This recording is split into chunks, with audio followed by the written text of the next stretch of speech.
misalkan sedang sujud refleks qul huwallahu ahad Allahu shamad lam yalid walam yulad lam yakul subhana rabbil a'la deng ini halkan ini oh layak nih anyaran ini jadi kita aja lah ini lang apa lagi kul fal alhamdulillahi rabbil alamin wa bihi nasta'inu ala umuri dunya waddin wassalatu wassalamu ala ashrafil anbiya'i wal mursalin sayyidina Muhammadin wa ala alihi wa sahbihi ajma'in amma ba'du.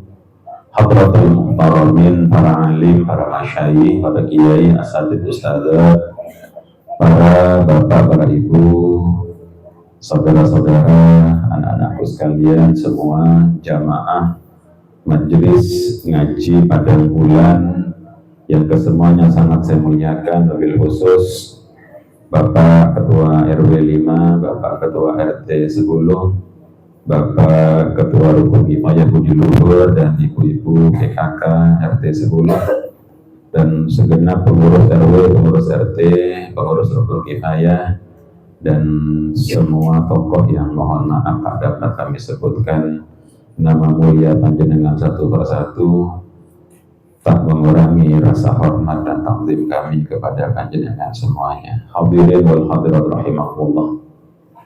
Bersyukur kepada Allah pada malam hari ini kita bisa kembali mengistiqomahi ngaji kita, yakni ngaji mulai awal kita ngaji Yasin, tahlil, mengkaji karya para ulama kita, ngaji kitab Safinatun Najah dan kitab Nasaihul Ibad yang minggu kemarin kita sudah membahas mengenai tumakninah. Maka pada malam ini kita lanjutkan, bab selanjutnya adalah mengenai sujud sahwi. Bismillahirrahmanirrahim. Qala musannifu rahimahullahu ta'ala wa nafa'ana bihi wa bi'ulumihi fid dharain amin. Faslun, adapun ini adalah fasal asbabu sujudis sahwi, adapun beberapa sebab sujud sahwi, arba'atun, ada 4. Sebab-sebab sujud sahwi ada 4. Sujud itu macamnya banyak. Kita mengenal kalau di luar sholat itu ada sujud syukur. Sujud syukur. Sujud syukur itu sujud yang disyariatkan apabila kita mendapatkan nikmat yang sifatnya mendadak, nikmat yang sifatnya kejutan. Kalau kenikmatan itu terbiasa kita dapatkan terus-menerus, itu tidak disunnahkan sujud syukur. Jadi misalnya kita ini Islam, kita ini mukmin, ini tentu nikmat besar. Lalu panjenengan sujud syukur misalnya, kok sujud syukur? Ya karena saya dapat nikmat iman, dapat nikmat Islam. Keliru. Itu tidak disunnahkan. Atau misalkan di musim penghujan, lalu hujan turun, lalu sujud syukur. Kok sujud syukur? Kan hujan dapat rahmat. Tidak benar. Kecuali misalnya pas sedang kemarau, kita lagi butuh air, tahu-tahu kita minta pada Allah, kok pas hujan, nah ini boleh disyariatkan sujud syukur. Nah, termasuk juga misalkan panjenengan kalau tanggal 1 dapat gaji, itu tidak disunnahkan sujud syukur, karena itu merupakan nikmat yang rutin. Tapi kalau gaji 13, Pak, gaji 13 cair misalnya, atau tahu-tahu karena kenaikan pangkat lalu dirapel, contoh seperti itu disunnahkan sujud syukur. Nah sekarang ini banyak orang yang melakukan sujud syukur tapi salah kaprah, Pak. Saya kemarin nonton Piala Dunia. Kalau Lamine Yamal ngegolkan itu sujud syukur. Nah, Tapi salah, niatnya benar tapi salah. Karena sujud syukur itu sama seperti sholat, Pak. Sama seperti sholat. Syarat-syaratnya sama dengan sholat. Apa diantaranya? Harus suci dari hadas baik kecil maupun besar. Harus suci dari najis. Harus menutup aurat. Jadi kalau pakai celana pendek, bal-balan, tidak sah sujud syukurnya, itu malah dosa malah. Jadi bukan dapat pahala, malah dosa. Syariat dibuat mainan, ya karena tidak ngerti. Nah, dan harus menghadap kiblat. Oh, kadang-kadang ngegol pas sujud lah, ngadep ke gawang. Ya sering itu, meskipun timnas kadang-kadang timnas Indonesia yang pemainnya banyak yang Muslim, itu kadang-kadang kalau sudah gol itu sudah teriak-teriak langsung semuanya sujud syukur, celananya celana pendek. Nggak bener. Jadi sujud syukur itu sama seperti sholat, Pak. Jadi kalau, dan nggak harus seketika itu. Jadi misalkan panjenengan kok dapat nikmat besar, tapi belum wudhu misalkan, atau masih belum menutup aurat, pulang dulu, ambil wudhu dulu, nutup aurat, cari tempat yang suci, ngadep kiblat, baru kemudian laksanakan sujud syukur.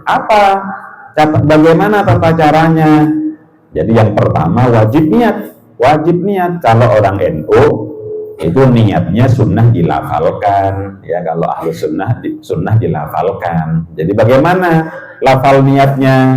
Nawaitu sujuda syukri lillahi ta'ala. Nawaitu sujuda syukri lillahi ta'ala. Allahu Akbar. Jadi saat Allahu Akbar di hatinya niat sujud syukur karena Allah. Jadi Allahu Akbar. Jadi berdiri, Pak. Kalau bisa berdiri.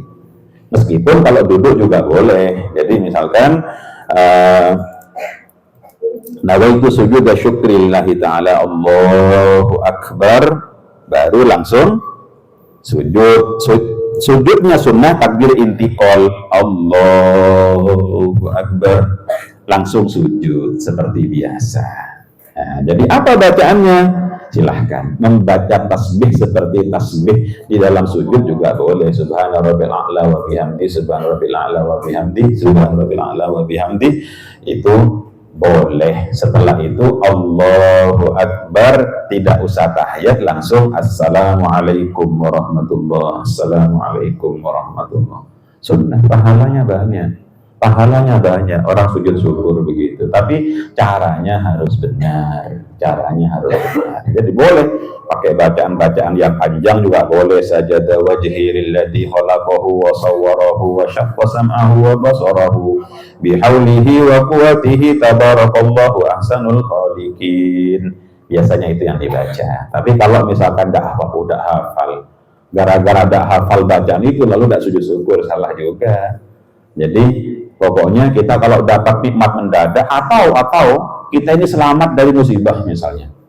Jadi misalkan, ya Allah tadi tabrakan kok hampir kena saya, kok saya selamat. Nah itu biar oleh Allah dijaga terus oleh Allah. Nah ini kalau tidak punya wudhu, pulang dulu, ambil wudhu dulu, lalu sujud syukur. Nah orang tanya, kenapa? Tadi saya selamat dari kecelakaan. Jadi tidak harus sujud syukur di tempatnya, Pak. Jadi saat kita tidak punya wudhu justru malah dosa, karena kita membuat main-main syariat. Jadi ibadah ada aturannya. Gitu. Ada sujud tilawah.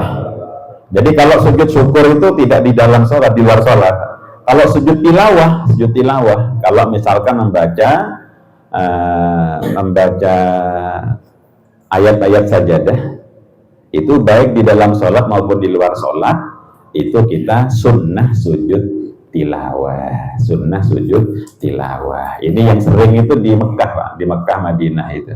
Di Mekah Madinah itu kalau nyampe di ayat sajadah, itu saat berdiri tiba-tiba Allahu Akbar.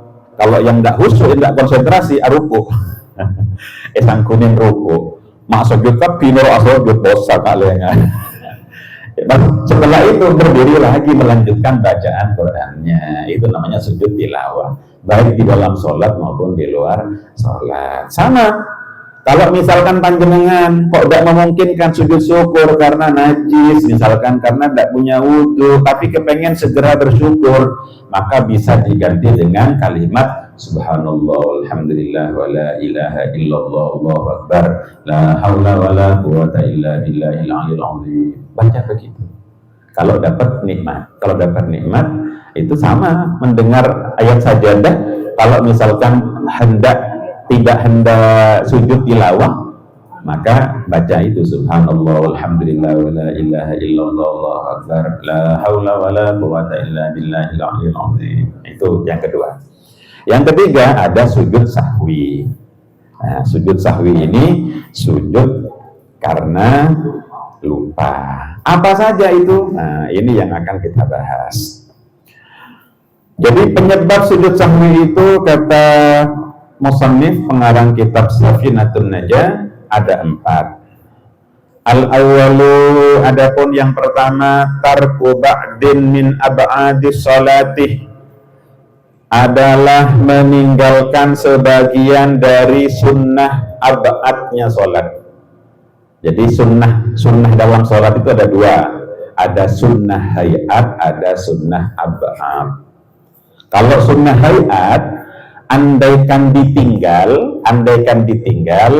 itu baik sengaja maupun karena lupa, itu tidak membatalkan, tidak disunnahkan sujud sahwi. Jadi misalnya panjenengan ketika ruku misalnya, lalu panjenengan membaca Subhana Rabbil Azimi wa bihamdi, Subhana Rabbil Azimi wa bihamdi, atau dalam sujud Subhana Rabbil A'la wa bihamdi, itu sunnah hayat.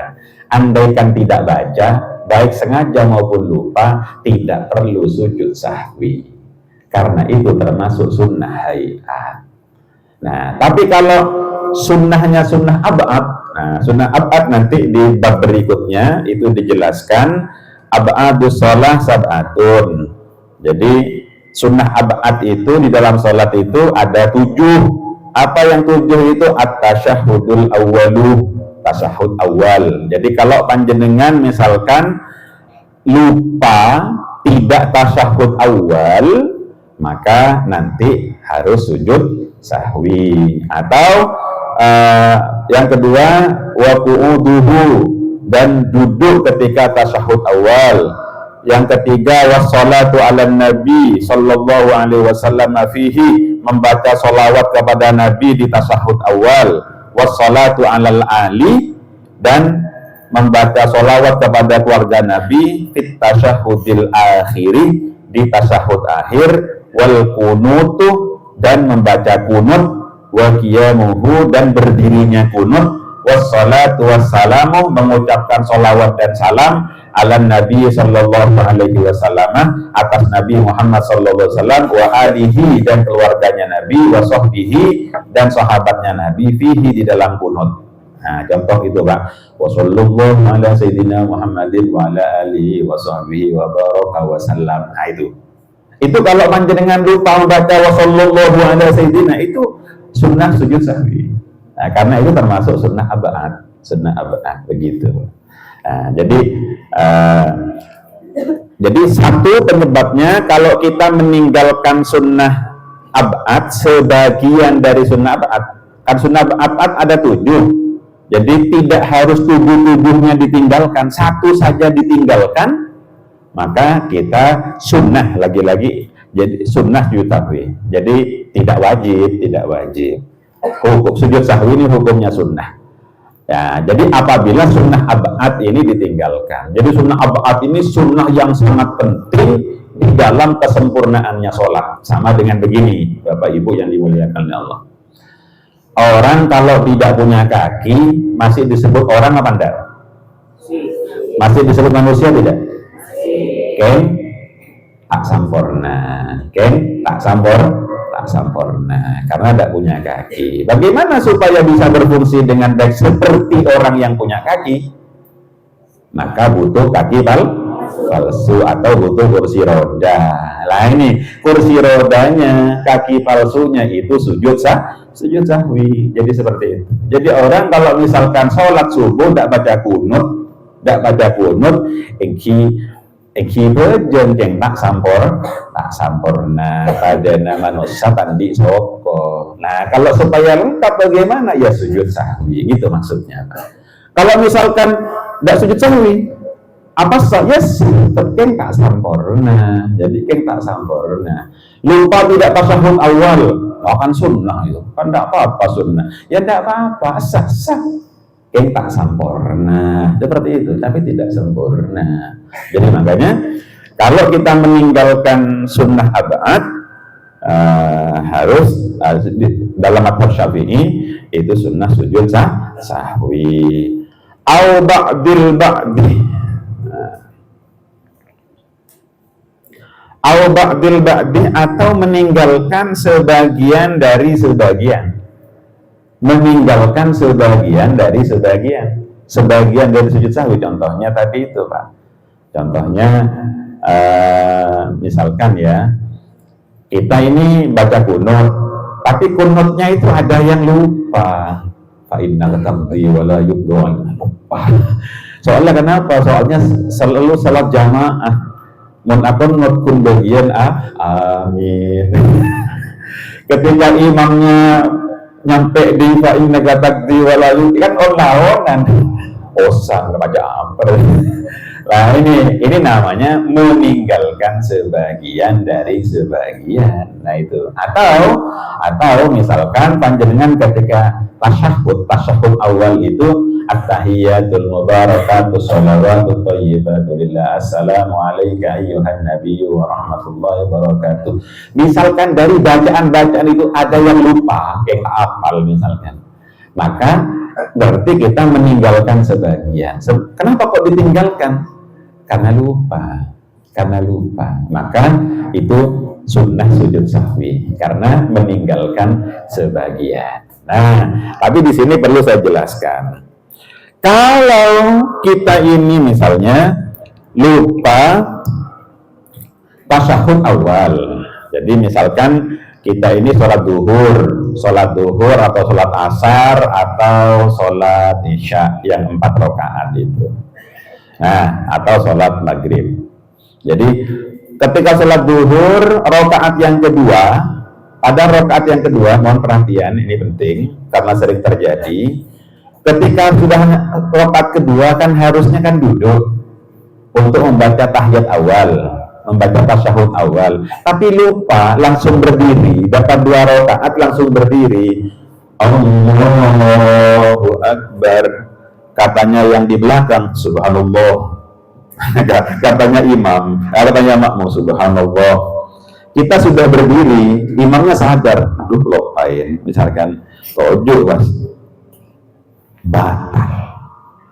Kalau kita sudah berdiri dengan sempurna, kemudian kita diingatkan oleh makmum atau kita ingat sendiri kalau kita belum tasyahud awal, maka kita tidak boleh duduk.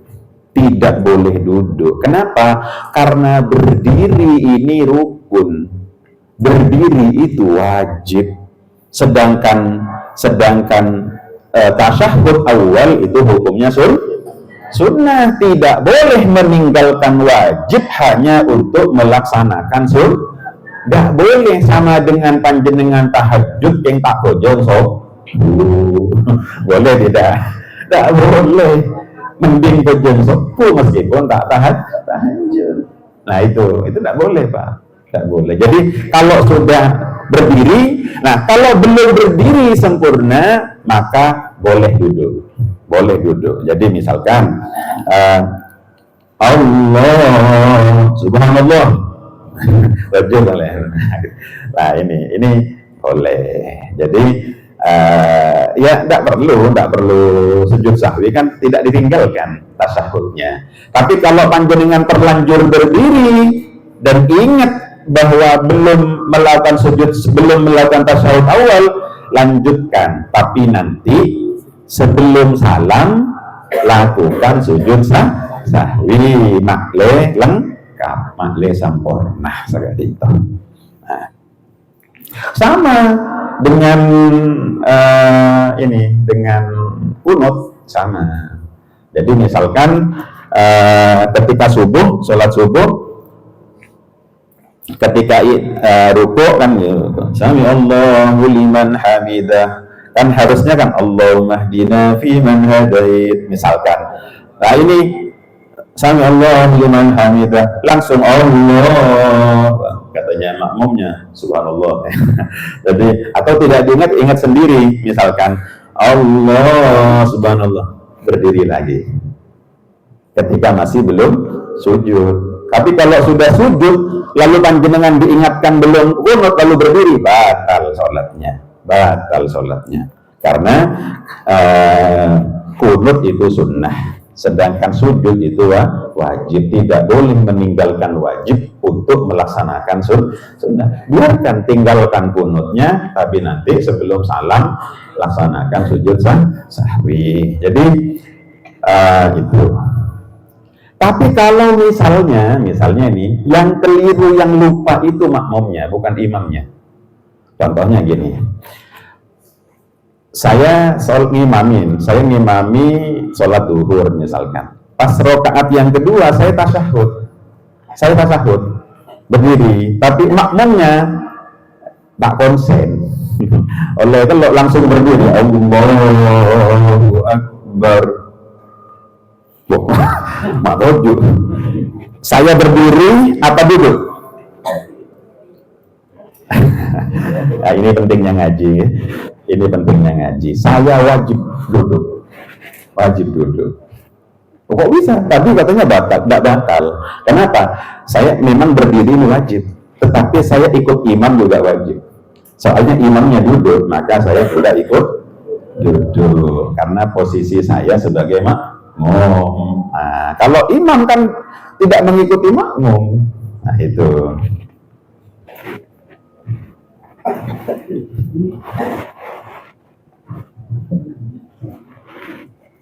Bagaimana kalau misalkan memang imamnya itu memang tidak baca kunut, nah, seperti di Mekah Madinah itu, atau panjenengan sholat di masjidnya Muhammadiyah misalkan, yang memang tahu bahwa memang imamnya ini tidak pakai kunut, bagaimana? Nah ini menurut Imam Qofal, Syafi'i juga ada dua khilaf para ulama ini. Kalau menurut Imam Qofal, kalau kita ini meyakini bahwa imamnya ini memang bukan madhab Syafi'i, memang ikut madhab Malik misalkan yang tidak baca kunut, atau madhab Hanafi yang tidak baca kunut, ya sudah. Jadi keabsahannya itu mengikuti imam. Jadi ya sudah, imam tidak perlu sujud sahwi, ikut sholatnya imam. Itu menurut Imam Qofal. Tapi menurut Imam Al-Ghazali nggak begitu. Yang diukur itu adalah keyakinannya makmum. Sehingga ketika imamnya ini tidak kunut, meskipun tahu bahwa imamnya ini tidak kunutnya karena mungkin beda madhab, tetap kata Imam Al-Ghazali yang diukur itu keyakinannya makmum. Sedangkan makmum punya keyakinan orang sholat subuh kalau tidak kunut itu nggak sempurna sholatnya. Maka supaya sempurna maka harus sujud sahwi. Bagaimana caranya? Nunggu imamnya salam.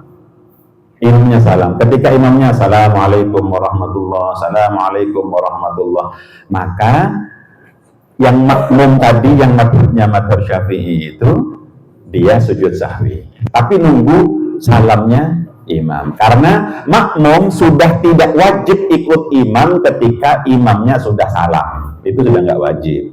Tapi kalau imamnya belum salam dia sujud sahwi, nggak boleh, nggak sah malah sholatnya itu. Jadi harus menunggu. Nah tapi ya para ulama lebih banyak memilih yang pertama ikut imam itu. Saya selama sholat di Masjidil Haram maupun di Nabawi, meskipun saya tahu yang makmum itu kebanyakan madhab Syafi'i, karena banyak dari Indonesia, itu ya tidak sujud sahwi meskipun subuhnya nggak kunut seperti itu.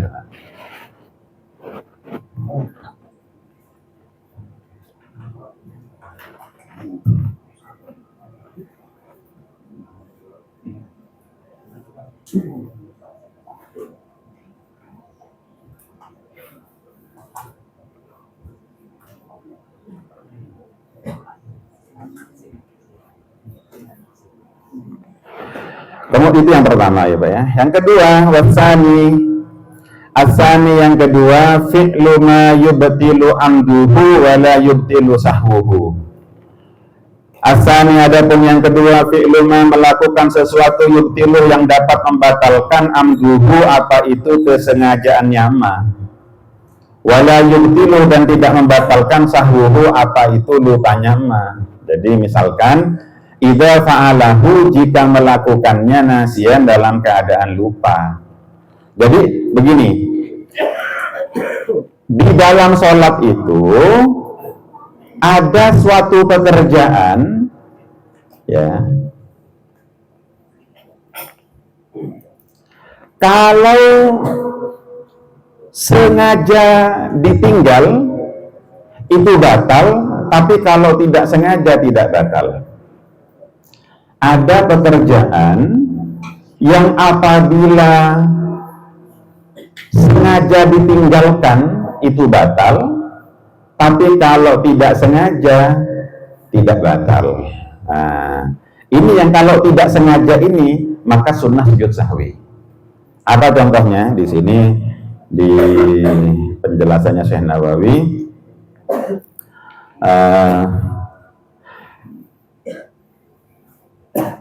tatatwili ruknin qasirin, seperti memanjangkan rukun yang pendek. Sengaja memanjangkan rukun yang seharusnya itu dipendekkan. Wa huwa adapun ia iktidalun, yaitu iktidal. Lam yutlab yang tidak dituntut tatwiluhu apa itu panjangnya iktidal.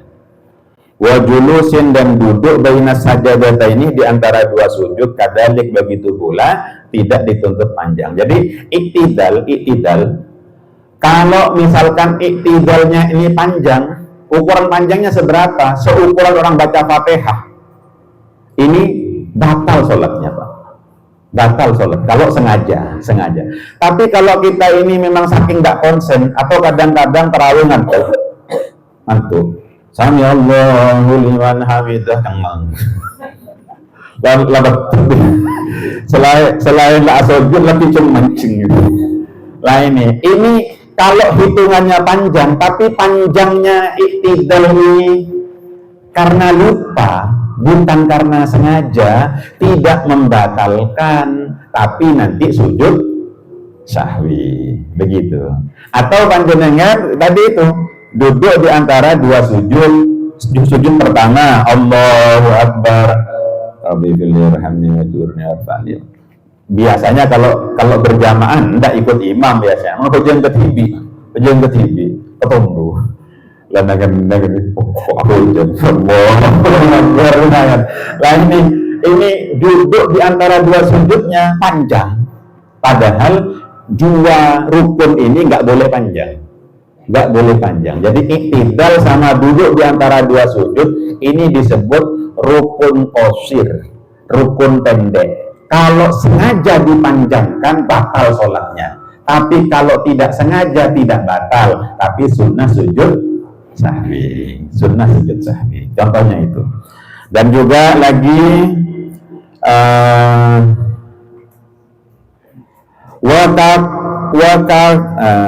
waqaqoli kalamin, atau bicara yang sedikit. Orang kalau bicara meskipun sedikit, kalau sengaja batal. Misalnya, kalau misalkan saya pas sholat duha misalnya, lalu anak saya yang kecil mau berangkat ke sekolah, kan? Ya, saya berangkat ya, yuk. Misalkan, ya, saya sengaja menjawab batal, Pak, batal. Tapi kalau refleks nggak sengaja, ya berangkat, ya nggak sengaja, nggak batal, nggak sengaja, tapi nanti sujud sahwi. Jadi misalkan baca Fatihah, ya pas dia ini santri biasanya, jadi baca Iya karena butuh gitu, iya karena butuh, pas ceweknya lewat. Moga iya karena butuh, pas lempot, iya kan kemana? Iya kemana? Iya misalkan, astagfirullah, kok karena bojong? Misalkan itu termasuk qalilul kalami, bicara yang sedikit. Itu kalau sengaja batal, tapi kalau nggak sengaja nggak batal. Tapi nanti sujud sahwi. Nah ini wa aklin, ya, wa qalil aklin maksudnya begitu. Jadi makan yang sedikit, makan yang sedikit. Artinya ini sedikit, Pak. Kalau banyak bicara, kalau banyak batal. Sengaja tidak sengaja, kalau banyak batal. Meskipun tidak sengaja motor catoran, ya batal. Ya, aku jangan ber-HP, dering, mak amunyi. Ternyata mak pimpinan hari ini kayaknya promosi.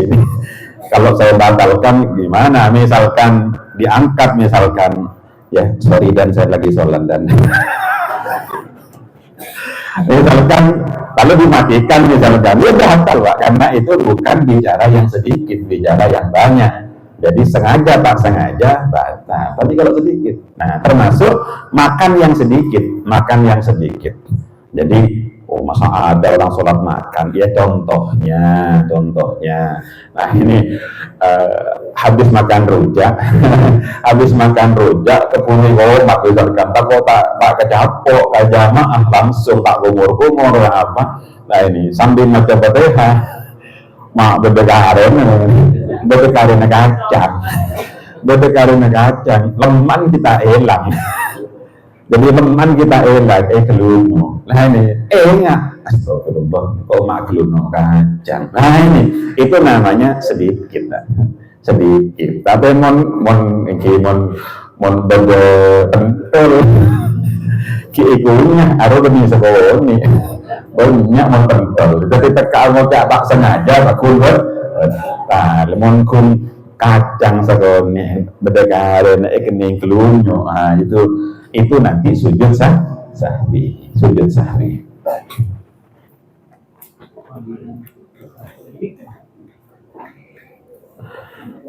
Wa ziyadati rak'atin, atau nambah rakaat. Jadi karena lupa. Atau nambah wa misluhu, atau semisalnya. Contohnya sujud misalkan, panjenengan sujudnya sudah 2 kali, harusnya sudah berdiri atau tasyahud, tapi yang namanya hati kadang-kadang kok harus sujud kedua apa enggak ya misalkan nih. Jadi misalkan lalu sujud lagi ketiga kalinya. Jadi ingat kok mata lo balik sujud. Kalau sengaja batal, tapi kalau nggak sengaja karena lupa, tidak apa-apa, tapi nanti sujud sahwi. Itu yang disebut dengan melakukan sesuatu yang apabila disengaja batal, kalau tidak sengaja tidak batal, tapi sujud sahwi. Ada sesuatu la yubtilu amduhu wa sahwuhu. Ada sesuatu tidak batal sengaja maupun lupa. Nah, artinya sesuatu ini sesuatu yang tidak dibenarkan, ya. Tapi kalau dilakukan sengaja nggak batal, dan juga kalau lupa juga nggak batal. Contohnya apa? Letolian. Aku jam sambil letolian, tidak batal, tapi mengurangi kesempurnaan, makruh hukumnya. Jadi asalkan badannya tidak bergeser. Jadi gini Pak, karena kadang-kadang penting. Utamanya kalau panjenengan sholat di rumah, ketibi, pas abojong, udah bermunjin labon buka, cek pura-pura khusyuk, bismillahirrahmanirrahim, ada haji sampai, boleh, dan tidak batal, dan tidak usah sujud sahwi, tidak batal. Itu yang kemudian soal khusyuk yang penasaran, duk siapa? Si kamalin, Sami Allah, kok takut? Ada tak bener justru malah itu. Tidak apa-apa. Oh, letolean ini tidak batal. Jadi, tapi kalau tidak ada hajat letolean itu makruh. Jadi mengurangi kesempurnaan sholat. Orang sholat itu yang bagus itu apa? Menghadap tempat sujud. Nah, jadi mun hujung sabingar jelongaran makruh meskipun tidak membatalkan. Kami Bismillahirrahmanirrahim. Alhamdulillahirabbil alamin. Asbada lebar pantel lain. Salah. Pantel lain. Ada itu jangan. Yang tidak boleh itu kalau sampai menggeser dada. Yang tidak boleh. Misalkan ketika sholat pas labdong abuka, batal ya. Nih batal. Kenapa? Orang sholat wajib menghadap kiblat. Ukuran menghadap kiblat ini dada. Ukuran. Jadi gini nggak boleh, nggak boleh. Jadi tapi kalau begini boleh, noleh gini boleh. Atau satu langkah atau dua langkah. Kalau tiga langkah batal. Jadi misalkan ada yang kosong, misalkan kita melangkah itu tidak batal. Tidak batal. Sengaja maupun karena lupa tidak batal. Banyak contohnya itu banyak.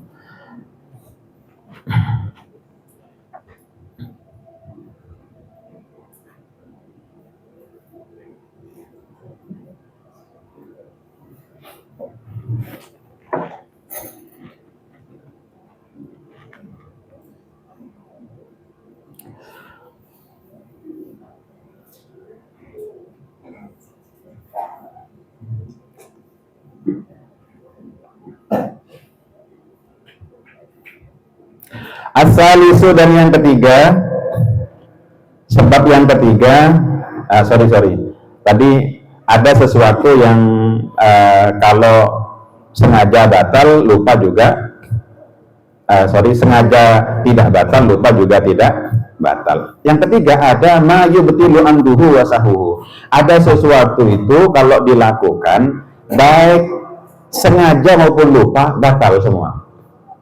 Lupa pun batal, meskipun lupa batal. Apa contohnya? Contohnya gerakan yang banyak.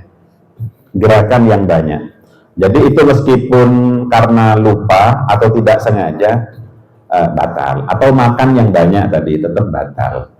Jadi misalkan ini kadang-kadang kan ada santri cowok biasanya itu pas sholat aku jobi kancan di smackdown. Pertama aku jobi pas coach nih penting lagi misalkan batal karena kan bukan saya, ya tetap batal karena gerakan yang banyak. Jadi termasuk juga misalkan meninggalkan meninggalkan rukun itu sengaja maupun karena faktor lupa itu tidak boleh diganti dengan sujud sahwi, tapi harus diganti dengan rokaat. Bahkan kalau yang lupa itu adalah niat, yang lupa itu niatnya, maka harus sholat lagi. Baik. Yang ketiga adalah naqlu ruknin, memindah rukun, naqlu ruknin qauliyin, memindah rukun qauli ila ghairi mahallihi, ke yang bukan tempatnya.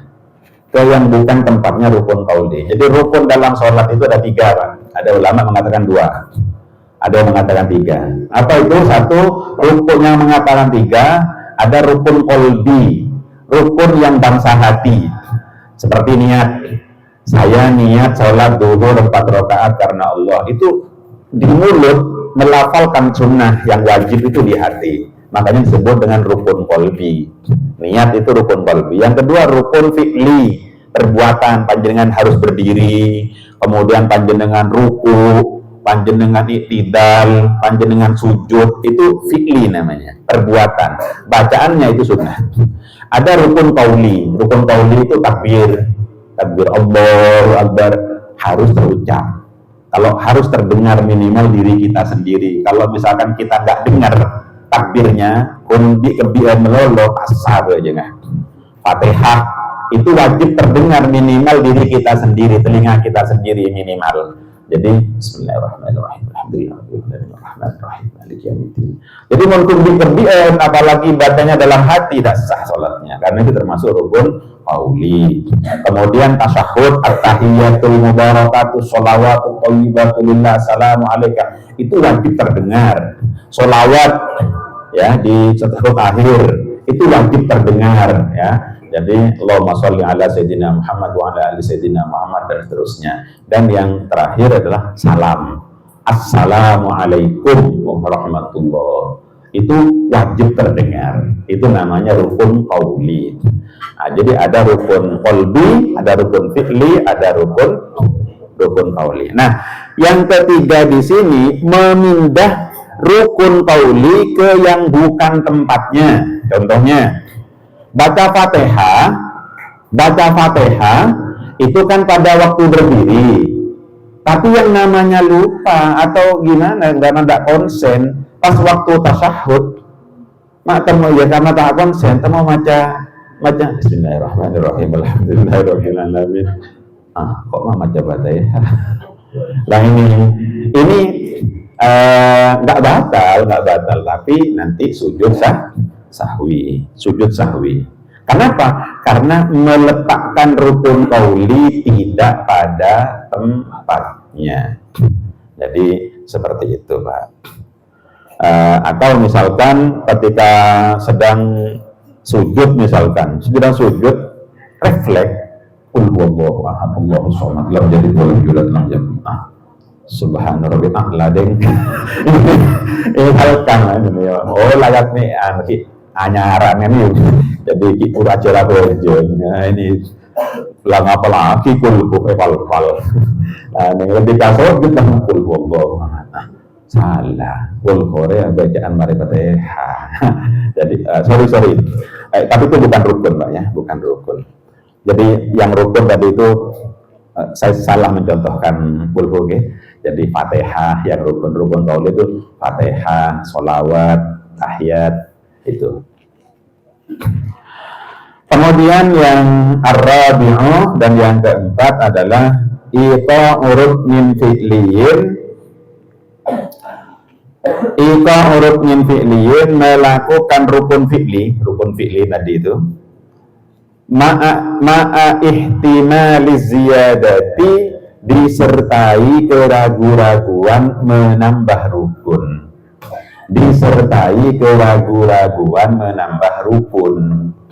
Jadi melakukan rukun fi'li yang disertai keraguan-raguan atau disertai kemungkinan kita menambah rukun. Nah, di sini Syekh Nawawi Al-Badani panjang lebar menjelaskan ini. Kata beliau, bi an syakka fi rak'atin minar rubaiyati hal shallaitu salasan. Jadi misalkan ketika kita ini ragu-ragu di dalam rokaat sholat yang 4 rokaat, hal shallaitu salasan, apakah saya ini sudah dapat 3? Nah, jadi wa hadhihi allati uridul ityana biha rabi'atun am arba'atan wa hiya khamisatun. Nah, jadi kita ini misalkan sholat duhur atau sholat isya atau sholat asar misalnya, kita ini pas rokaat yang keempat, perhatikan baik-baik, pas rokaat yang keempat kita ini ragu di hati ini, saya 3 apa 4, saya 3 apa 4. Maka kalau kita ragu-ragu seperti itu, maka kita harus memilih yang paling kecil. Kenapa? Karena yang kecil itu yakin, yang besar itu ragu. Jadi misalkan begini, 3 apa 4 ya, berarti 4-nya ragu, yang 3 pasti. Jadi maka kita ini harus pilih yang pasti. Tapi ketika kita ini mengatakan 3 apa 4 ya, 3. Lalu kita karena merasa 3, maka saya harus nambah satu. Nambahnya satu ini kan ada kemungkinan saya ini 4. Sehingga nambahnya ini ada kemungkinan 5. Paham tidak Bapak Ibu? Ada kemungkinan 5. Ada kemungkinan 5. Karena kita ragu. Nah itu disebut dengan iko urut min fi'liyin ma'a ihtimali ziyadati. Melakukan rukun fi'li yang ada kemungkinan dia nambah rukun. Ada kemungkinan. Boleh jadi memang benar-benar 3. Sehingga kita ini berdiri yang keempat itu memang benar 4. Tapi ketika kita itu berdiri, di hati masih belum yakin ini benar-benar 4, apa jangan-jangan sudah 5. Makanya yang seperti ini, maka nanti sebelum salam panjenengan sunnah sujud sahwi. Nah, itu namanya melakukan rukun fi'li yang disertai keraguan-raguan kita bisa menambah rukun, itu maksudnya. Tapi berbeda kalau misalkan kita ini begini, misalkan pada rakaat yang keempat misalkan pada rakaat yang keempat, ketika saya sujud saya ragu, misalkan saya 3 apa 4 ya, misalkan enggak, 4 yakin saya 4. Panjenengan nggak berdiri, ya terus sudah panjenengan tasyahud akhir keempat itu, nggak usah sujud sahwi karena panjenengan yakin. Atau misalnya saya 3 atau 4 ya, jadi 3, ngambil 3. Sebelum panjenengan berdiri, panjenengan yakin, iya 3 wujud. Bukan karena khusyuk, bukan. Jadi saya tadi rakaat yang pertama itu membayangkan HP. Rakaat yang kedua dompet, ya. Rakaat yang ketiga saya itu ngelamun apa misalkan, enggak, kok tak ngelamun boleh, berarti telo. Jadi misalkan seperti itu. Lalu panjenengan karena yakin 3, lalu panjenengan berdiri yang keempat. Ini tidak usah sujud sahwi. Karena panjenengan berdirinya tidak keraguan-raguan. Panjenengan berdirinya sudah yakin duluan. Panjenengan yakin duluan sebelum berdiri. Ini tidak usah sujud sahwi karena panjenengan tidak melakukan rukun fi'li yang ragu karena panjenengan berdirinya sudah yakin. Tapi beda dengan begini Pak. Panjenengan begini contohnya gini. Saya 3 atau 4 ya? 3. Karena aturannya begitu, harus pilih yang kecil, 3. Lalu panjenengan berdiri, tapi masih dalam keraguan-raguan, 3 atau 4 ya? 3. Allahu Akbar. Berdiri yang keempat. Tapi saya ini masih ragu, ini betul-betul 4 apa 5. Nah ini. Lalu terus saya rukuk, saya i'tidal, saya sujud. Pas dalam sujud itu saya yakin, empat ongku, tak salah kok. Enggak, empat ongku, bener ya, yakin kok 4. Yakin kalau itu 4, tetap sujud sahwi. Saya ulang lagi. Kalau misalkan kita yakinnya setelah berdiri, maka kita tetap sujud sahwi. Kenapa? Karena melakukannya berdiri tadi disertai ragu. Nah, kalau misalkan sebelum berdiri yakin, tidak usah sujud sahwi. Padahal yakin benar 4, nggak nambah. Nah, itu tetap sujud sahwi. Nah, seperti itu. Paham tidak Bapak Ibu? Ya. Paham ya? Bagaimana caranya sujud sahwi? Nah, caranya sujud sahwi, panjenengan baca tasyahud akhir sampai selesai. Tapi kalau panjenengan mau sujud sahwi, duduknya itu duduk iftirash, duduk seperti tahiyat awal. Jadi duduknya seperti duduk di antara 2 sujud, bukan duduk tahiyat akhir. Duduknya itu ketika panjenengan punya niatan ingin sujud sahwi. Jadi seperti itu. Jadi panjenengan sujud sahwi Ini kalau yang hafal bacaan Subhana man la yanamu wa la yas'u boleh. Pak apal Pak Ustaz? Ya Subhana rabbiyal a'la wa bihamdi boleh. Seperti sujud biasa boleh. Boleh. Jadi Subhana rabbiyal a'la wa bihamdi, Subhana rabbiyal a'la wa bihamdi, Subhana rabbiyal a'la wa bihamdi. Allahu Akbar, Rabbi firli warhamni wajburni warfa'ni warzuqni wahdini wa'afini wa'fu'ani. Sujud lagi Allahu Akbar 2 kali. Subhana rabbil a'la wa bihamdi, Subhana rabbil a'la wa bihamdi, Subhana rabbil a'la wa bihamdi. Allahu Akbar. Tidak usah tahiyat lagi, langsung Assalamualaikum warahmatullahi, Assalamualaikum warahmatullahi. Itu sunnah. Untuk kesempurnaan sholat. Bisa tidak Bu? Bisa, seperti itu. Jadi kalau hafal bacaannya tadi itu Subhana man la yanamu wa la yashu, begitu 3 kali. Tapi kalau tidak hafal itu Subhana rabbil a'la wa bihamdi boleh juga. Itu sujud sahwi. Wallahu a'lam bishawab. Saya bacakan dulu Nasuhul Bab.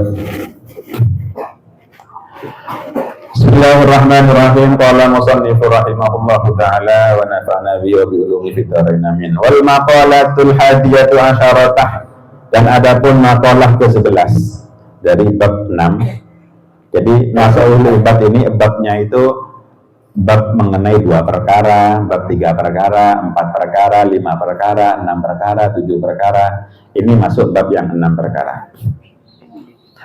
Anda bersanai diriwayatkan dari sebagian ahli hikmah. Ahli hikmah itu hukama itu jamak dari itu orang ahli hikmah. Kalau bahasa Indonesianya ahli hikmah itu kaum bijak bestari gitu. Kaum bijak, kaum arif, kaum bijak bestari, kaum bijak. Hukama. Ya kalau bahasa sekarang berkata para kiai, sebagian kiai lah kira-kira begitu. Annahu bahwa sungguhnya hukama qala berkata, man lam yakhshallaha, man barang siapa lam yakhsha yang tidak takut Allah kepada Allah, lam yanju maka tidak selamat min zillatil lisanih dari ketergelinciran lisan. Orang kalau tak takut kepada Allah biasanya lisannya ampopot palopot. Orang kalau tidak takut kepada Allah biasanya mulutnya sembarangan ngomong seenaknya sendiri. Orang kalau ngomong seenaknya sendiri, tanda-tanda dia orangnya tak takut kepada Allah. Kenapa? Karena setiap lisan yang keluar dari mulut kita itu ada malaikat raqib dan atid yang mencatat. Kalau baik dicatat oleh malaikat raqib, kalau tidak baik dicatat oleh malaikat atid. Berapa banyak mulut kita ini keluar kalimat yang catatan itu, kalau yang baik-baik itu menambah kebaikan, kalau yang tidak baik menambah keburukan. Betapa banyak gara-gara ucapan satu kalimat menyebabkan orang yang tadinya bersaudara lalu menjadi bermusuhan. Ada tidak Bu? Hanya gara-gara satu omongan kemudian satu RT menjadi tidak akur. Hanya gara-gara, kalau sekarang bukan omongan lagi, era digital, gara-gara WA. Nah ini, gara-gara update status kemudian suami istri menjadi tidak saling sapa. Nah ini, ya kok bisa pakai story kayak gitu, saya salah apa? Jadi hati-hati. Orang yang tak takut kepada Allah, maka lisannya tidak akan selamat. Kenapa? Dia akan ngomong seenaknya karena dia nggak takut dengan Allah Subhanahu wa ta'ala. Ruwiyah diriwayatkan annahu sallallahu alaihi wasallam, bahwa sungguhnya Nabi Muhammad sallallahu alaihi wasallam bersabda, Allah bersabda Nabi Muhammad, tuba beruntung liman bagi orang malaka lisanahu yang bisa menjaga lisannya. Beruntung orang yang bisa menjaga lisannya. Wa wasa'ahu baituhu, yang merasa luas dengan rumahnya. Meskipun rumahnya hanya sepetak yang kecil, tapi dia merasa jembar. melihat istrinya nerima, melihat suaminya perhatian, anaknya manut, meskipun rumahnya hanya dengan 2 kamar saja, tapi dia merasa jembar. Beruntung, kata Nabi. Betapa banyak orang yang rumahnya bagaikan lapangan, tapi hidupnya merasa sempit, ruwet. Ya, saking ruwetnya akhirnya tidak pulang-pulang, terasanya di kafe. Ya kan? Kan ada mata lemo, itu kan ada kafe, mak melon, ada sumpah kok. Padahal kalau ada libur, maka celakalah orang yang rumahnya besar tapi dia masih merasa sempit. Sungguh beruntung orang yang meskipun rumahnya sempit tapi dia rumahnya merasa luas, jembar. Jadi ternyata ukuran jembar tak jembar demi ukuran tanah, ini Pak. Tapi ukuran ternyata. Mohon orang ada lebur asokor, maka meskipun rumah sempit akan terasa nikmat. Ya, dia akan berkata, alhamdulillah rumahku strategis banget. Ke dapur dekat, ke dinding dekat, ke ruang tamu dekat. Kenapa dekat itu jadi gini? Begitu tamu tak usah melangkah kali asyukur di dapur, ya Pak, gitu Pak. Nah, alhamdulillah. Orang kalau hatinya jembar ya seperti itu. Makanya kata Nabi, beruntung orang yang bisa menjaga lisannya dan orang yang merasa jembar dengan rumahnya. Wadaka ala hatiatihi, dan bisa menangis atas kesalahannya. Kan banyak Pak orang salah nyengir, begini. Nyakiin ngir-nyiran. Oh, betul kan ini. Mesti orang salah ini kan nangis. Ya Allah, kok mak don serumban kalian, kok mak nyakiin orang, kok mak iya, nangis sporaki ya Allah, kok gelak mak iya ya kok neng apa kok tak usah nyaut, gara-gara saya jawab banyak hati yang terluka. Itu orang yang beruntung, yang dia menangisi kesalahannya, bukan malah puas.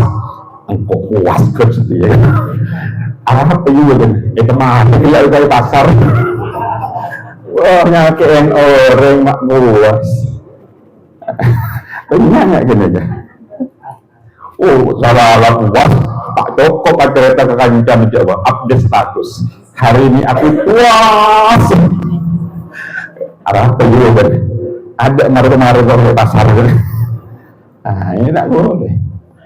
Yang kedua, waman, dan barang siapa lam yahsya tidak takut qudumahu alallahi, melangkahnya Allah kepada Allah, ay man lam yahsya, yakni barang siapa lam yahsya tidak takut liqa Allah, bertemu dengan Allah bil mauti, dengan kematian. Lam yanju qalbuhu, tidak selamat hatinya minal harami, dari perkara haram, wa syubhati, dan perkara syubhat.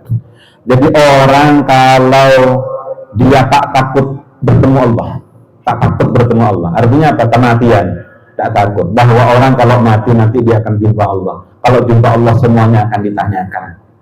Ya, ditanyakan umurnya kau kemanakan, harta kau dapat dari mana, kau belanjakan kemana, ilmumu kau apakan, jabatanmu kau gimana kan. Orang kalau nggak takut sama sekali, nggak ngurus sekali, maka dia tidak akan selamat dari perkara haram dan perkara subhat. Kenapa? Nggak takut. Dikiranya kalau orang korupsi nggak ada urusannya. Dikiranya kalau dia melakukan zina nggak ada urusannya. Dikiranya kalau dia makan subhat itu besok nggak diurus. Dikiranya begitu. Nah ini orang kalau dia tidak takut berjumpa Allah. Orang kalau takut berjumpa Allah, dorong kok maremon mati. Tinggiran tanya akin, saya mau jawab apa? Maka dia akan hati-hati. Wal muharramatuh. Hal muharramatu, adapun beberapa perkara yang diharamkan, kismani, ada dua. Ahaduhuma, salah satu dari keduanya, syai'un, adalah sesuatu muharramun yang diharamkan lidatihi, karena datnya. Kalmaitati, seperti bangkai, wadami, dan darah, wanahwi dalik, dan seumpamanya. Nah ini fahada, maka adapun ini la yahillu, tidak halal, illa lisaddi baqai ruhihi, kecuali karena ingin mempertahankan nyawanya. Jadi ada haram itu karena memang barangnya yang haram, Pak. Kayak bangkai, misalkan Bangkai itu contohnya ayam disembelih dengan cara yang salah. Ini kadang-kadang saya ngeri-ngeri gimana gitu. Kadang-kadang lihat beli ayam kok lukanya kok sedikit di lehernya. Ada beli benjer lah ini bangkai. Ini haram datnya. Nah, jadi makanya penting kita yang dagang ayam itu betul-betul hati-hati. Atau kita kalau bukan pedagang ayam, cari ke pedagang ayam yang kita yakini dia itu ngerti halal haram. Karena mohon maaf, manusia itu macam-macam, Pak. Saya punya teman, dia itu bisnis ayam potong, Pak. Yang namanya bisnis ayam potong itu yang namanya ayam mati itu biasa. Sehingga harusnya dibuang. Kadang-kadang ada yang minta itu. Yang mati itu diminta, pentaan. Nah, sedangkan yang minta itu langganannya itu ya Allah, naudzubillah min dzalik. Ya itu dijual kan bangkai. Jadi makan bangkai haram kecuali untuk mempertahankan nyawa, artinya kondisi darurat itu boleh. Pas di hutan tidak ada makanan, yang ada cuma bangkai, boleh, tapi hanya sekedar untuk bertahan hidup, bukan karena senang, dan tidak boleh ngulang. Lapar, ingin bertahan hidup, mak beda bangkai, kakan, mak nyaman. Nggak boleh nggak, haram. Yang kedua kalinya itu yang haram, karena sudah kesenangan.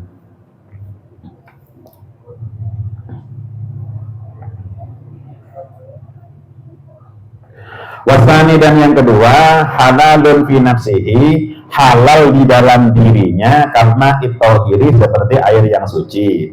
Wal aruzi dan beras.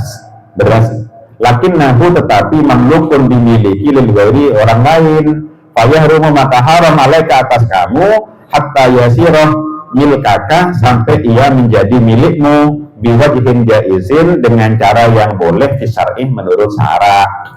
Beras halal, kemudian goreng haram. Nanti kecuali ibri atau meleleh, itu maksudnya haram. Jadi haram itu ada yang memang edatnya itu haram, ada yang edatnya halal, keng cara mendapatkannya tidak halal. Jadi ya yang ambil tanpa izin, nah itu kan haram, Pak. Jadi naudzubillah min dzalik. Wa syubhatu dan adapun syubhat remang-remang salah sudarajatin, ada 3 tingkatan. Nah, ini penting nih, Pak. Syubhat ada tingkatan. Yang pertama, ma tuyukina tahrimuhu, sesuatu yang diyakini keharamannya, wa syukka fi hillihi, dan ragu atas kehalalannya. Jadi yakin haram tapi ada kemungkinan halal, tapi halalnya ragu-ragu. Fi hada dalam urusan ini hukmul harami adalah dihukumi haram.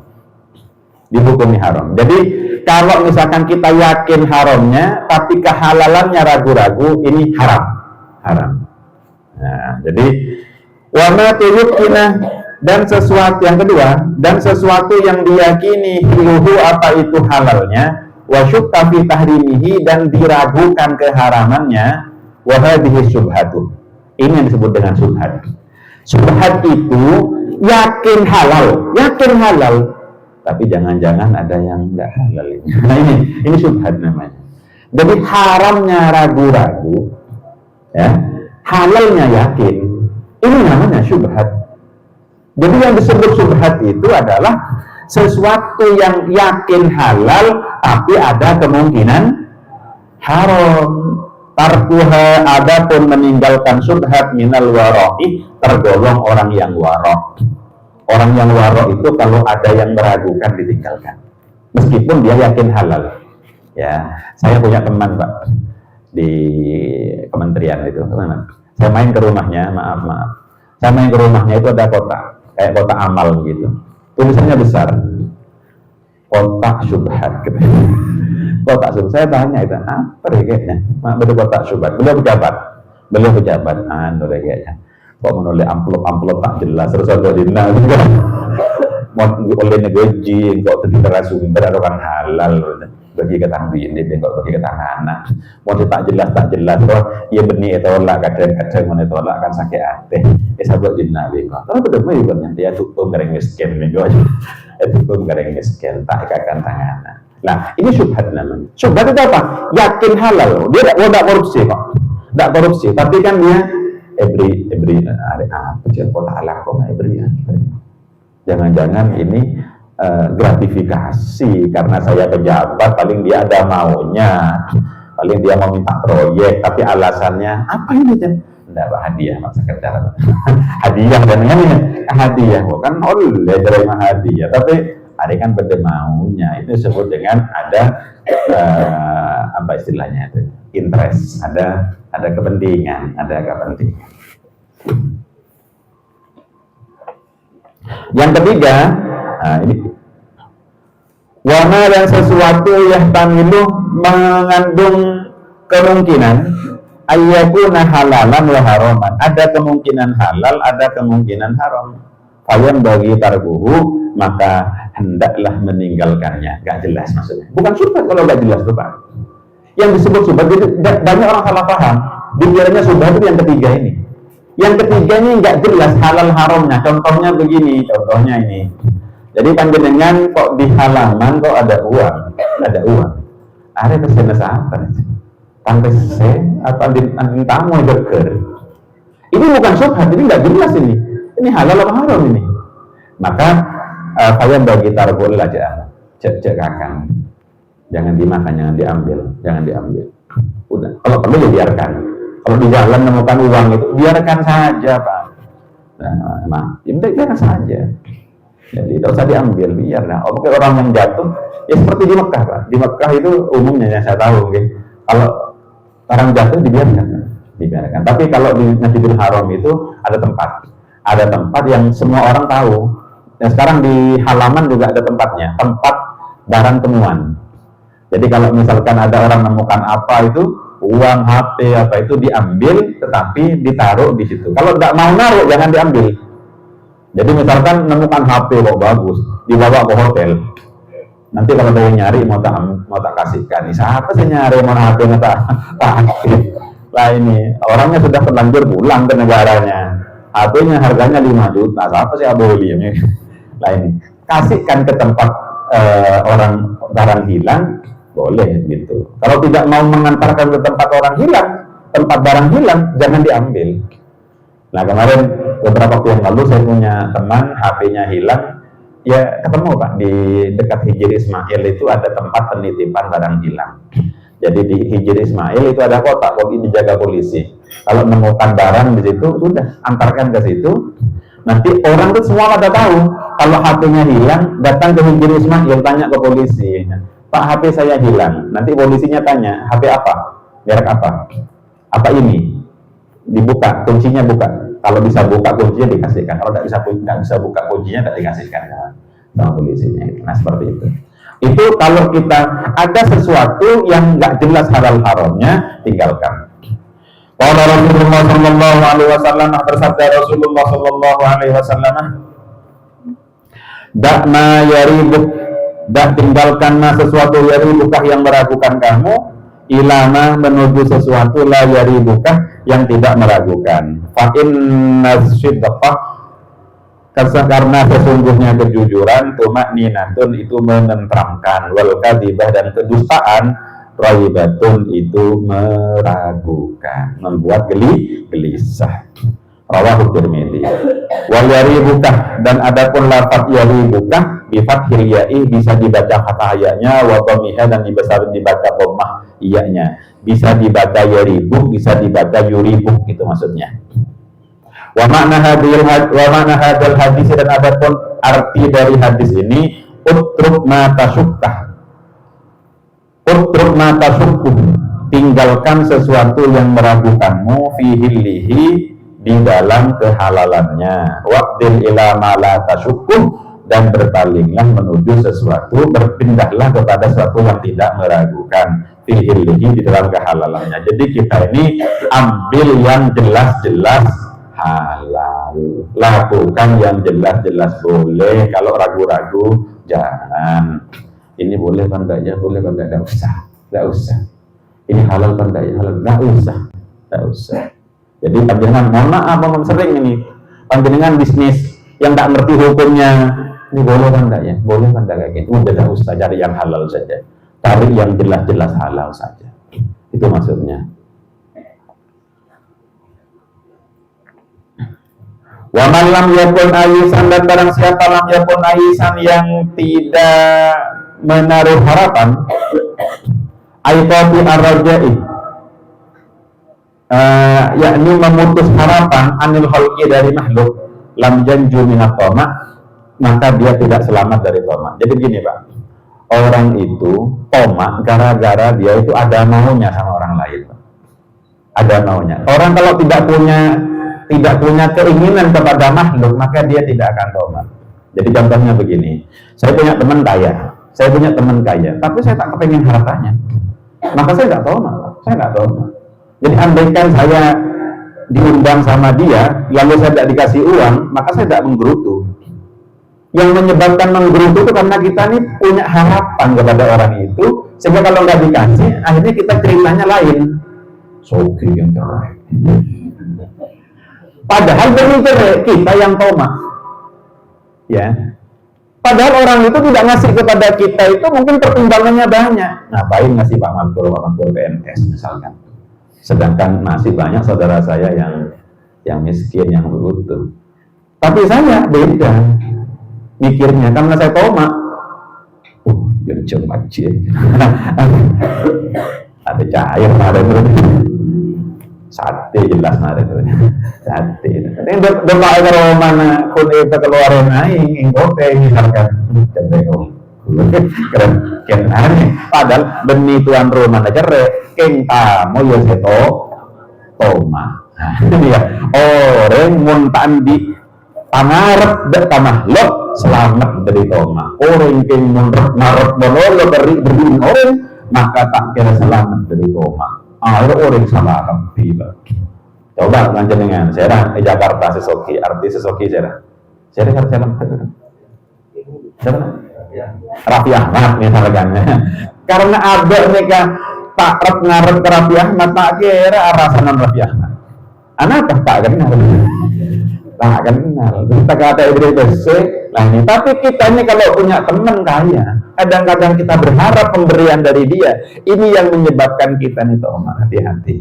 Jadi, nah ini yang kata ahli hikmah, walam yakun ayisan anil khalqi, siapa yang tidak putus harapan kepada makhluk, maka dia tidak selamat dari toma. Artinya kita ini harus melatih diri kita tidak berharap kepada makhluk. Berharap pada Allah saja, berharap pada Allah. Inilah tak ngarep. Makanya sebagian para guru-guru itu mengajarkan begini kepada santri-santrinya, dong, aku banyak ya mau jadi kiai, mau jadi penceramah, mau gonceng orang akan kade lah. Sebelum ntar goncengan akan kade. Anapa mak le tak arep ngarep beri ngakan. Walaupun kita ngakan kade ceramah pikiran sate dulu. Tapi mari ceramah ternyata pun motor 1000 sekelangkong. Lainnya jadi saya beri apa kan? Ada banyak macam saran kok tak telur ngapo. Tapi beri ngakan. Ada tomaknya, tomak. Tapi mohonlah acer gade sebelum berangkat acara mohonlah acer gade. Nah, ini kata beri acer dan tak kira menggerutu. Ini jadi kenyang, beri iki alhamdulillah. Karena betulnya tak belokah kan gitu, tak belokah, aneh nggak sering tuan rumah ngarep berdekare nah, saya nih kan, dan tuan rumah telak tuan rumah, gini, tangguh tore,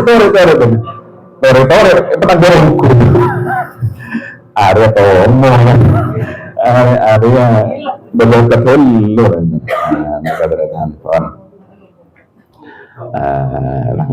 langsung harus nikah. Terakhir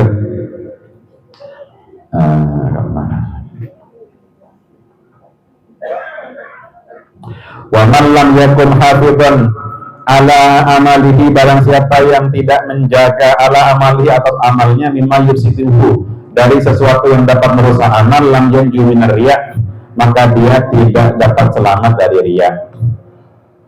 Ruya diriwayatkan Nabi sallallahu alaihi wasallam bahwa Nabi Muhammad SAW bersabda, "Iyyakum antum itu ta'atallahi."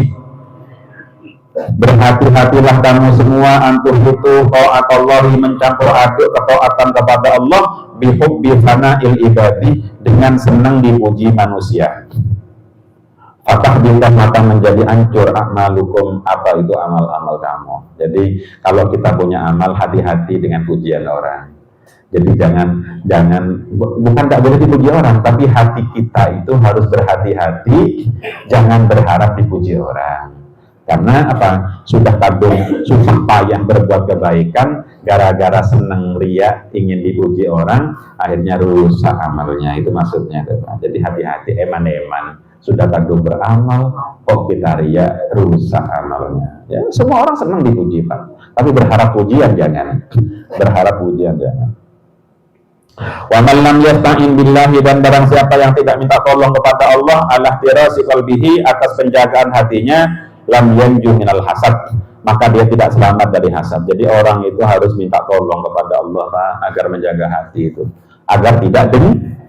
Karena dengki bisa jatuh kepada siapa saja, Pak. Orang dengki itu biasanya dengki kepada yang sesama, Pak. Tekeng biasanya dengki pada tekeng apa makai pada makai ada makai biasa tuh biasa, Pak. PNS pada PNS, Pak. Nah ini kan jadi sama. Jadi hati-hati, makanya minta tolong kepada Allah agar hati dijaga dari hasad. Apa hasad itu? Hasad itu SMS, senang melihat orang susah, susah melihat orang senang. Tatang kena kelar mele motor langsung sakit edak. Anu motor tatang kena cuy adalah kompas arwahnya mana tingkit. Nah ini gajah ponsel pun aku Kanjeng Nabi, hasad itu dapat menghabisi amal seperti kayu bakar dihabisi oleh api. Jadi kita ini merasa amalnya banyak, tapi gara-gara memelihara kedengkian, habislah amal-amal kita ini. Na'udzubillah min dzalik. Waman, dan barang siapa lam yanzur, tidak memandang ilaman huwa afdaluh, kepada orang huwa afdaluh, dia yang lebih utama minhu darinya, ilman ilmunya, wa amalan dan amalnya, lam yanju minal ujubi, maka tidak selamat dari ujub. Artinya gini, Pak, orang itu kalau punya kelebihan harus melihat kepada orang yang lebih dari dia, supaya dia tidak sombong, supaya tidak ujub. Tidak ujub. Contohnya begini, kita ini karena punya ilmu, ya misalkan ya dia sudah dipanggil ustadz, lalu lihat ke Gus Baha yang alim-alim itu. Atau cek fudu dari Gus Baha. Akhirnya apa yang mau menyombongkan diri nggak jadi. Tapi mau ngabas sekarang sedih fudu, ingat ada yang terlalu. Karena kalau binat ada lebihan jengkol. Cereng berjaki bisa fudu. Coba ketemu pada bendera. Pada bendera ada balik fudu. Nah itu maksudnya.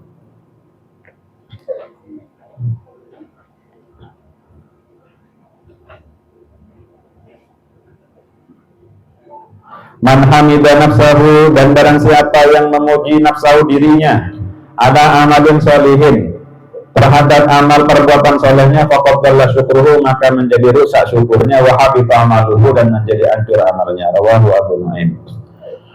Wa ruwiya annahu sallallahu alaihi wasallam laisa bil khairi ayyudhiral qawla bi lisanihi wal ujba bi qalbihi. Jadi tidak disebut kebaikan orang yang menampakkan kebaikan itu dengan lisannya dan merasa bangga di hatinya. Innal ujbah wa ruwiya anna sallallahu alaihi wasallam qala innal ujbah, sungguhnya ujub la yuhbitu amala sab'ina sanatan, dapat menghapus atau merusak amal 70 tahun. Ujub itu merasa bangga diri, Pak, bukan sombong. Kalau takabur itu merasa dirinya lebih baik. Tapi kalau ujub itu pamer diri, itu Pak, pamer diri. muntah engkok. Ada yang beningkok itu. Pokok kopi. Kopi. Jadi itu ujub namanya, ujub. Jadi bangga diri. Itu dapat menghapus 70 tahun amal. Ya Allah, ini amal kita ini kalau tidak kita minta tolong pada Allah agar dijaga keikhlasan, itu kadang-kadang kita merasa banyak amal padahal amalnya sudah tergerus sama sekali. Wallahu a'lam bishawab. Sebelum salawat mi ibadah saya tanya kini ngereng ya tadi. Monggo silakan. Assalamualaikum warahmatullahi wabarakatuh. Waalaikumsalam warahmatullahi wabarakatuh. Ini tentang masalah sholat ke masjid. Hari ini saya mau tanya, kalau misalnya orang itu dalam sholat itu ketiduran, terus dia itu misalnya tidur siang terus lupa melaksanakan sholat zuhur. Akhirnya sampai ke asar, Ustaz. Jadi sholat zuhurnya ketinggalan. Itu kan harus diqadha ya, Ustaz. Nah, itu nanti kalau sholat asar itu dilakukan sholat zuhur dulu apa langsung asar, Ustaz? Yang kedua, Ustaz, kalau kita sedang sholat antara yakin dan tidak, kalau kita kurang dalam melaksanakan sholat dari awal sampai akhir, Ustaz, tapi tidak melakukan sujud sahwi, apakah itu hukumnya berdosa apa enggak? Terima kasih banyak. Wassalamualaikum. Baik, terima kasih. Yang pertama, mudah-mudahan kita bisa istiqomah ya, karena ini pertanyaan ini pernah saya bahas. Jadi kalau kita itu tidurnya sebelum duhur, kemudian baru bangun lalu waktu asar, maka tidur kita tidak dosa. Nah, dan kita tidak termasuk orang yang lalai. Duhurnya wajib diqadha, tapi qadhanya tidak wajib segera, karena tidak termasuk lalai. Artinya apa? Boleh jadi diqadha nanti setelah maghrib atau diqadha setelah isya, boleh. Nah, tapi disegerakan tentu lebih baik, karena kita punya hutang sholat. Mau duhur dulu baru asar boleh, mau asar dulu baru duhur juga boleh sama saja. Tapi kalau kita ini tidurnya setelah masuk duhur, misalkan duhur jam 12, misalkan jam 1 atau setengah 1, kita ini belum sholat duhur, tapi kita tidur, maka kita ini termasuk berdosa. Tidur yang belum sholat itu berdosa. Kecuali tidak dosa itu kalau panjenengan yakin bisa bangun sebelum duhur itu habis.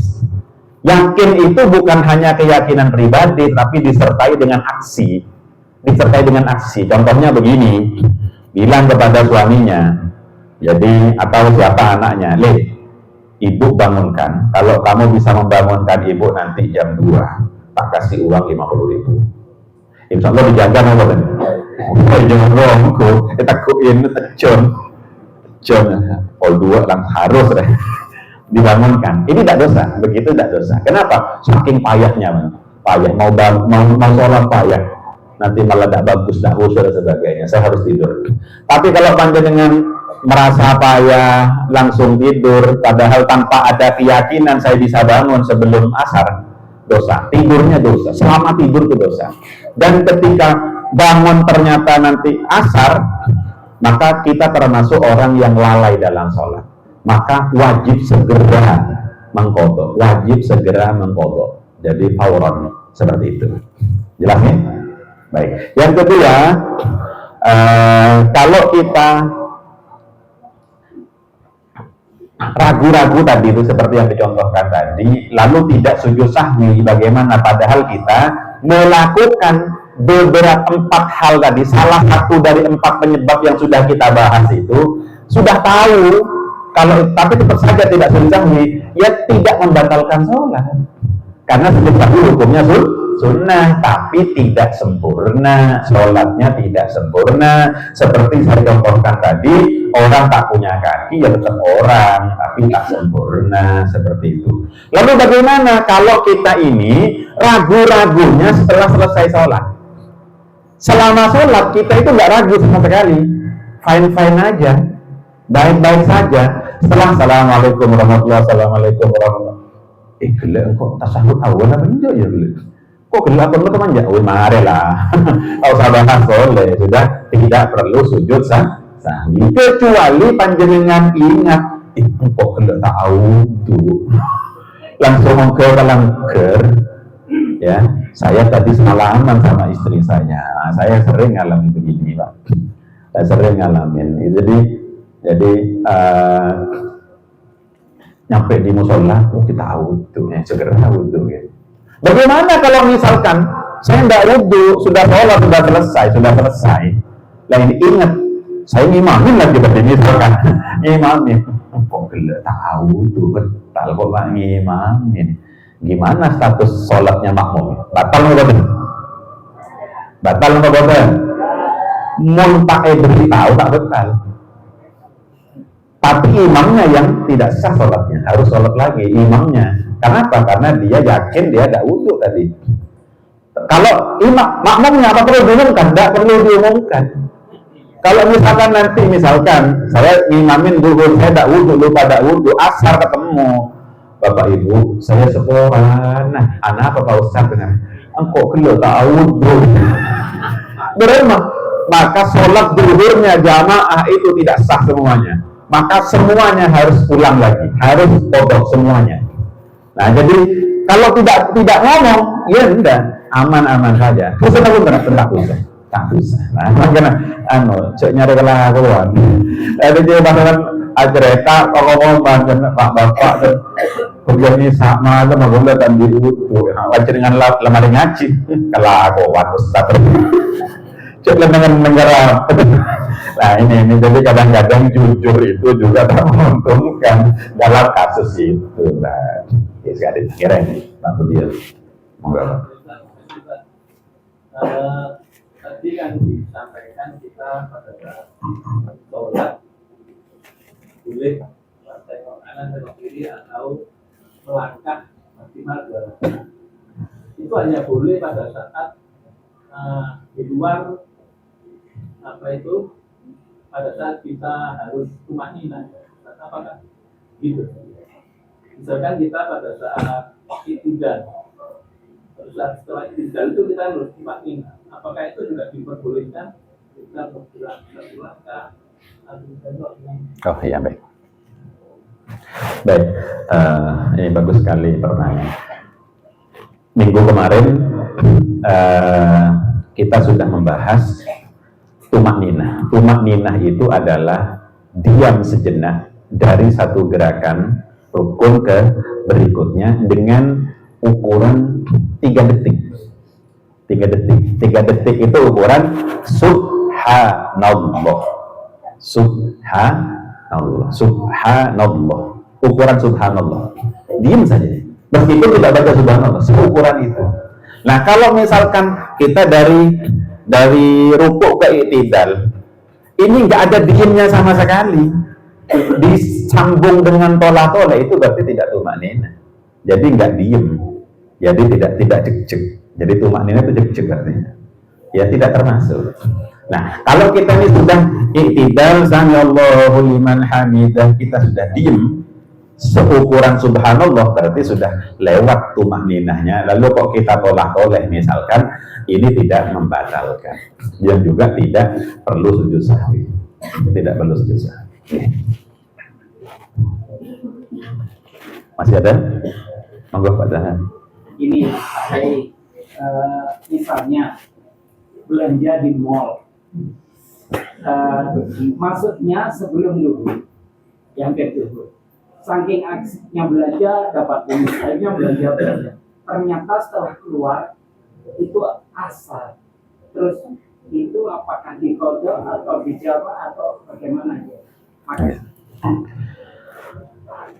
Kalau kita memang benar-benar lupa, saking asiknya, memang nggak ngerti kalau adzan. Jadi artinya waktu ke mallnya masih jam 11, belum duhur.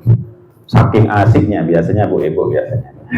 Kalau Pak Bapak asik nangnya mall itu. Keburu menurut Ini mau ibu-ibu. Iya. Saya contohnya itu, saya kalau ke mall keburu menurutnya. Dan abid jantungnya abid. Makanya suami itu kalau ke mall itu mesra. Kita kuin tanah istrinya itu. Malah tak mangaman lah itu. Jadi misalkan tidak sadar sama sekali, ya tidak dosa. Karena termasuk lupa. Karena termasuk. Nah, semua sholat yang ditinggalkan wajib qadha. Wajib qadha.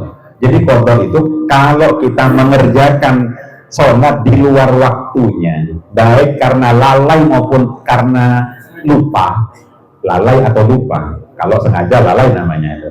Atau sudah tahu duhur, tapi asik saja misalkan. Jadi misalkan sudah tahu duhur, tapi barang yang diincar masih belum dapat. Dan misalkan ayo ya, siapa bisa menjawab, bisa menjawab. Oh, kita pergi yang duhur namanya asik. Kemarin aja. Nah, asik. Lalai itu dosa, dan itu wajib segera diqadha. Jadi qadha itu ada yang dosa, ada yang tidak dosa, Pak. Ada yang karena lalai itu yang dosa. Yang tidak lalai yang tidak dosa. Ya, jadi qadha itu ada yang nggak dosa, yang karena nggak lalai. Tadi itu contohnya panjenengan tidur sebelum duhur, kok tahu-tahu bangunnya asar misalkan, kan nggak sengaja panjenengan. Lalu panjenengan qadhanya nggak dosa. Nggak dosa seperti itu. Tetap qadha. Jadi pokoknya melaksanakan sholat di luar waktu itu qadhaan. Kalau di tempat waktunya ada begitu. Cukup ya? Mudah-mudahan manfaat, mudah-mudahan barokah. Amin ya rabbal alamin.